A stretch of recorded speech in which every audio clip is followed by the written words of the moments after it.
அரிசி உப்புமா எப்படி பண்ணலான்னு பார்க்கலாங்க. அதுக்கு கடாயில் வந்து 2 ஸ்பூன் எண்ணெய் சேர்த்துருக்கேன். அதுக்கப்புறம் கடுகு, உளுத்தம்பருப்பு, கடலைப்பருப்பு, ஜீரகம், அதுக்கப்புறம் வந்து காஞ்ச மிளகாய், கருவேப்பிலை எல்லாம் பொரிஞ்சதுக்கப்புறம் கட் பண்ணி வச்சிருந்த ஒரு பெரிய வெங்காயம், இஞ்சி, பூண்டு இதை சேர்த்து நல்லா வதக்கிக்கலாங்க. வதக்கினதுக்கப்புறம் இது கூட வந்து தக்காளி பழமும் சேர்த்துருக்கேன். நல்லா டேஸ்ட்டாக இருக்கும் தக்காளி பழம் சேர்த்தா. இதையும் சேர்த்து நல்லா வதக்கினதுக்கப்புறம் இது கூட காய்கறி என்னன்னு பார்த்தீங்கன்னா கேரட், பீன்ஸ் இதையும் போட்டு நல்லா வதக்கிக்கலாம்.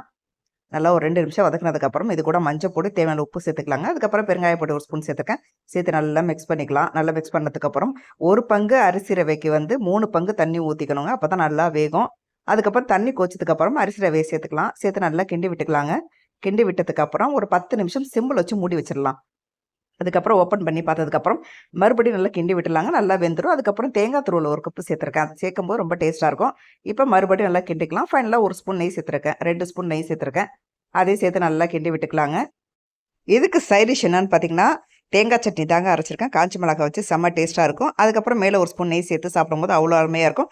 இதே மாதிரி நீங்களும் ட்ரை பண்ணி பாருங்கள். செம்ம டேஸ்ட்டாக இருக்கும். தேங்க்யூ.